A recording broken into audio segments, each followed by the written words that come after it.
మామిడికాయ పచ్చడి అత్తాకోడళ్ళ ముచ్చట.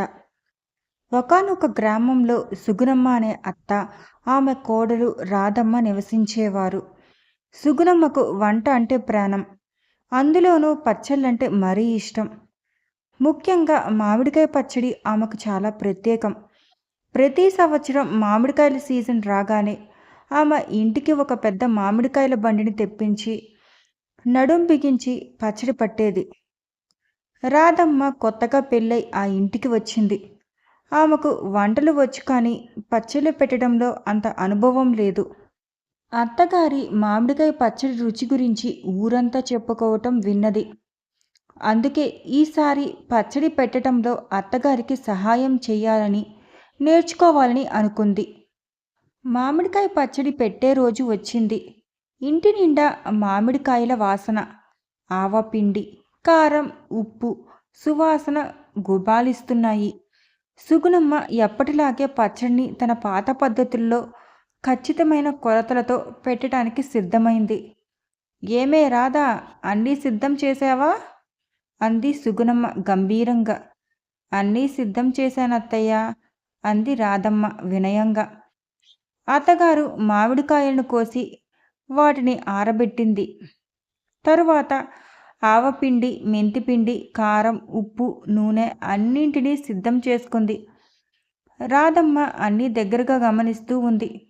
సుగుణమ్మ మామిడికాయ ముక్కలకు మసాలాలు కలిపే సమయంలో, ఇదిగో రాధా, పచ్చడి రుచి అంతా ఈ కొలతలోనే ఉంది. కొంచెం తగ్గినా ఎక్కువైనా పచ్చడి రుచి మారిపోతుంది. నా చేతి పచ్చడి తినడానికే దూర ప్రాంతాల నుండి కూడా వస్తారు తెలుసా అని తన గొప్పతనాన్ని చెప్పుకుంది. రాధమ్మ, అవునత్తయ్య, మీరు చెప్పింది నిజమే. అందుకే నేను జాగ్రత్తగా గమనిస్తున్నాను అంది. అంతా కలిపే పెద్ద జాడీలో పచ్చడి పెట్టడం మొదలుపెట్టారు. ఒక పక్క అత్తగారు ఈ కొలత ఆ కొలత అని చెబుతుంటే రాధమ్మ శ్రద్ధగా వింటూ కొన్ని విషయాలను తన బుక్లో రాసుకుంది. అయితే రాధమ్మకు అత్తగారి కొన్ని కొలతలు అంతగా నచ్చలేదు. ఇంకా కొంచెం కారం వేస్తే బాగుంటుందేమో, ఉప్పు కొంచెం తగ్గించి చూడాలి అని తన మనసులో అనుకుంది. కానీ ఏమీ అనకుండా మౌనంగా ఉండిపోయింది. పచ్చడి పెట్టడం పూర్తయ్యాక జాడీలను భద్రంగా పెట్టుకున్నారు. 3 రోజుల తర్వాత పచ్చడిని కలుపుకొని చూశారు. అత్తగారి పచ్చడి యథావిధిగా అద్భుతంగా ఉంది. అత్తగారు పక్కన లేని సమయంలో రాధమ్మ తను కొంచెం అత్తగారికి తెలియకుండా పక్కన పెట్టుకున్న మామిడికాయ ముక్కలతో తన పద్ధతిలో కొంచెం కారం, ఉప్పు మార్చి తన సొంతంగా ఒక చిన్న పచ్చడిని పెట్టింది. దానిని రుచి చూసిన రాధమ్మకు చాలా నచ్చింది. అత్తయ్య పద్ధతి బాగుంది, కానీ ఇది కూడా చాలా రుచిగా ఉంది అనుకుంది. కొన్ని రోజుల తర్వాత ఒకరోజు అత్తగారి పచ్చడి అయిపోయినప్పుడు సుగుణమ్మ ఇంటికి వచ్చిన బంధువుల కోసం పచ్చడి కోసం చూసింది.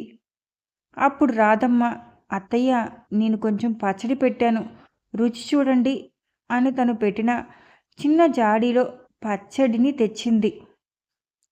సుగుణమ్మ మొదట కొంచెం విసుగు పడినట్లు చూసి, నువ్వు పెట్టిందేమిట్లే, నా పచ్చడిలా ఉంటుందా అంది.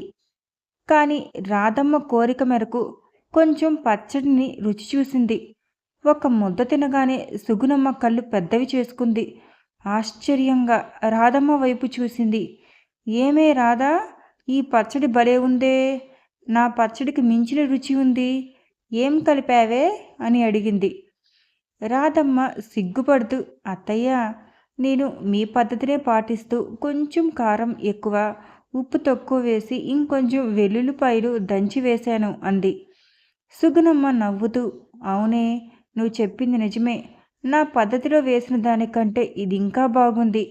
ఈసారి పచ్చడి నువ్వు పెట్టు, నాకు నేర్పించు అంది ప్రేమగా.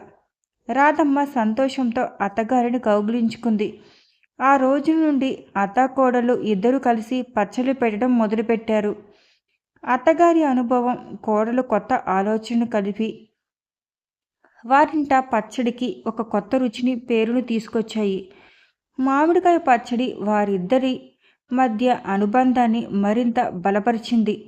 ఇది వారి మధ్య కేవలం అత్తాకోడళ్ల బంధం కాదని, తల్లి కూతుళ్ళ అనుబంధమని నిరూపించింది. ఈ కథలో మోరల్: కొత్త ఆలోచనలు స్వీకరించడం, ఇతరుల నుండి నేర్చుకోవటం. ఈ కథలో సుగుణమ్మకు వంటలో చాలా అనుభవం ఉన్నప్పటికీ రాధమ్మ చిన్న మార్పులు ఆమెకు మరింత రుచికరమైన ఫలితాన్నిచ్చాయి. ఇది మనం ఎంత అనుభవం ఉన్నవారమైనా కొత్త ఆలోచనలకు, ఇతర పద్ధతులకు మనం ఎప్పుడూ తెరచి ఉండాలి అని చూపిస్తుంది. జ్ఞానం అనేది మనం ఎంత తెలుసు అని కాదు, ఎంత నేర్చుకోవటానికి సిద్ధంగా ఉన్నాం అన్న దానిపై ఆధారపడి ఉంటుంది. Please like, share, comment and subscribe my channel. Thanks for watching my video.